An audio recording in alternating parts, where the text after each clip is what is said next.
मैं doctor Gopal Ram, assistant professor Hindi, राजकीय महाविद्यालय दुग्नाकुरी में कार्यरत हूँ।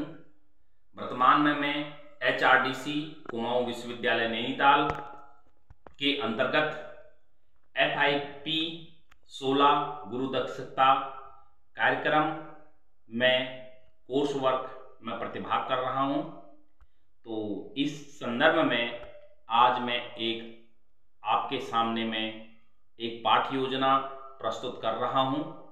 मित्रों और प्रिय विद्यार्थियों, जैसा कि आपको पता है, मैं हिंदी का विद्यार्थी हूँ और हिंदी साहित्य का ही पठन पाठन करता हूँ। आज जो मेरा विषय हिंदी साहित्य के अंतर्गत जो उपविषय है वो हिंदी साहित्य का महत्वपूर्ण उपविषय है भक्तिकाल।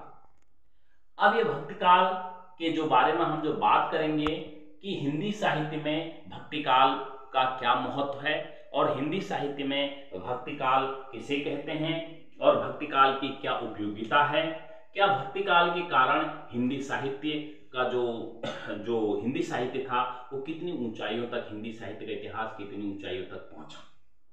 लेकिन भक्तिकाल को जानने से पूर्व हमें हिंदी साहित्य की इतिहास की पृष्ठभूमि पर बात करनी है कि आखिर हिंदी साहित्य का इतिहास कहां से उत्पन्न हुआ। तो प्यारे विद्यार्थियों एवं मित्रों, मैं अगर एक छोटा सा एक डस्टर भी पकड़ूं या चौक पकड़ूं या एक कलम पकड़ूं, इसका भी एक इतिहास होता है। किसी वस्तु, प्राणी, व्यक्ति सभी का इतिहास होता है। दुनिया में कोई चीज ऐसी नहीं है कि जिसका कोई इतिहास ना हो। तो ये तो वांग्मय है, ये तो भाषा का साहित्य है, इसका भी कुछ न कुछ इतिहास जरूर होगा।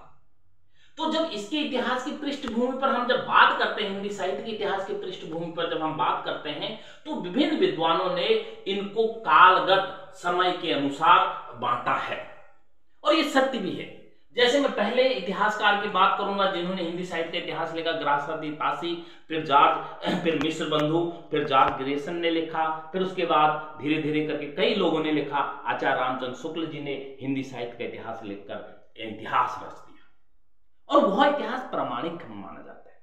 उसके बाद कई विद्वानों ने, डॉक्टर राम कुमार वर्मा, आचार्य हजारी प्रसाद द्विवेदी, अनेक विद्वानों ने इतिहास लिखा और उसी क्रम से एक इतिहास की जो एक कालबद्ध जो निकला, जो काल समय निकला, वो ये निकला आदिकाल, जिसका समय काल है 993 से लेकर 1375, और दूसरा निकला भक्तिकाल, जिसका समय काल है 1375 से लेकर 1643। इस भक्तिकाल को, आदिकाल को वीरगाथा काल भी कहा गया है और भक्तिकाल को पूर्व मध्यकाल भी कहा जाता है।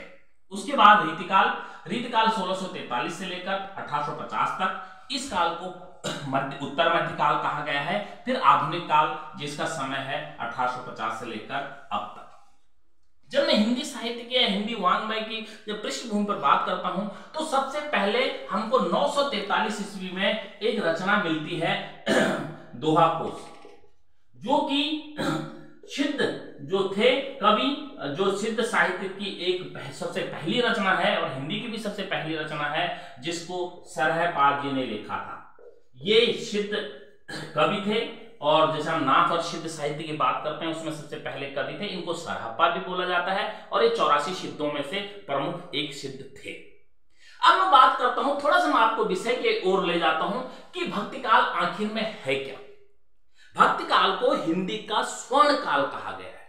अभी क्यों कहा गया है, ये एक प्रश्न है कि आखिर में ऐसा भक्तिकाल में क्या लिख दिया जो हिंदी के लिए शिखर साबित हुआ, जो हिंदी साहित्य के लिए मतलब जो हिंदी साहित्य को जिसने ऊंचाई और बुलंदियों तक पहुंचा दिया, ऐसा साहित्य लिखा गया। महाकाव्यों की रचना हुई, चाहे हम तुलसीदास द्वारा कृत रामचरितमानस की रचना की बात करते हैं, चाहे जायसी कृत पद्मावत की बात करते हैं, चाहे कबीर की रचनाओं की बात करते हैं, चाहे सूरदास की रचनाओं की बात करते हैं। ये जो काव्य था ये अपने आप में एक अनुपम और विलक्षण काव्य है। तो प्यारे विद्यार्थियों, आज मैं आपके साथ भक्तिकाल की बात करता हूं। लेकिन हम भक्ति आंदोलन की जब बात करते हैं तो भक्ति आंदोलन क्यों उत्पन्न हुआ, ऐसे समाज में क्या स्थितियां आने लगी, जो कि परिस्थितियों पर जो कि बात हुई। परिस्थितियां सबसे पहले उसमें धार्मिक परिस्थिति हुई, फिर असामाजिक हुई, फिर आर्थिक राजनीतिक हुई। धार्मिक क्या था कि जब भक्ति काल का उदय हुआ, ये 1375 से थोड़ा सा 50 वर्ष पूर्व की बात करें, 1375 से लेकर 1643 तक, अर्थात 250 वर्ष का समय रहा। उस 250 काल में जो कविताएं, जो रचनाएं लिखी गई, वो भक्ति काल से प्रभावित थी।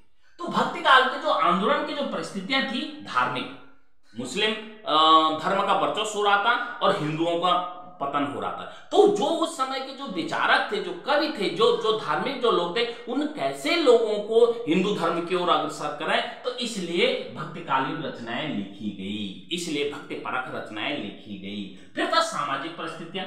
सामाजिक परिस्थितियां क्या थी? क्योंकि ये हिंदू धर्म के बहुल क्षेत्र था और यहाँ सामाजिक परिस्थितियां में जातिवाद था, और जातिवाद में जब था हिंदू जातिवाद के, जैसे सनातन धर्म की जब हम बात करते हैं, ब्राह्मण वैश्य, ब्राह्मण क्षत्रिय वैश्य शूद्र, तो इस प्रकार की जो विडंबनाएं थी, जो शूद्र वर्ग के लोग थे, वो कई जाति पाति और जो भी समाज में जो विद्रोह होता था, जो समाज में ऊंच नीच का जो भावनाएं थी, जो आडंबर था, उसका विरोध किया। और तब जाके कबीर और रैदास, गुरु नानक और अन्य कवि उत्पन्न हुए। अब उसी में राजनीतिक परिस्थितियां। अब राजनीतिक परिस्थितियां क्या थी?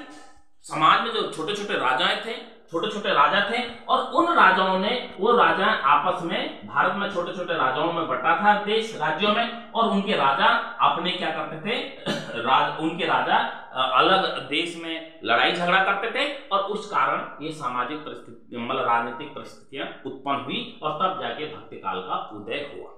अब मैं थोड़ा भक्ति काल की पृष्ठभूमि पर आपको ले जाता हूं कि भक्ति काल की पृष्ठभूमि क्या है, भक्ति काल कैसे माना जाता है।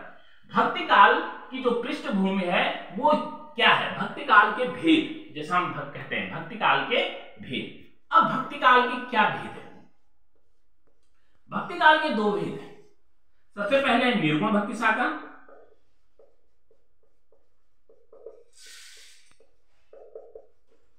दूसरा है सगुण भक्ति शाखा।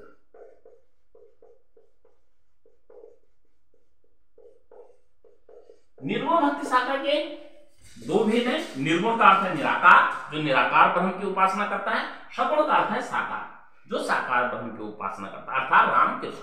निर्गुण भक्ति शाखा के दो भेद हैं, एक है ज्ञान मार्गी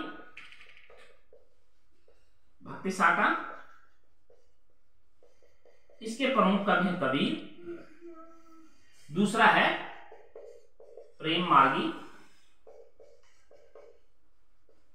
भक्ति शाखा, इसके कवि हैं जयसिंह। प्रमुख कवि, इसके प्रमुख कवि हैं कबीर। और दूसरा सगुण के दो भेद हैं। पहला भेद है कृष्ण भक्ति शाखा,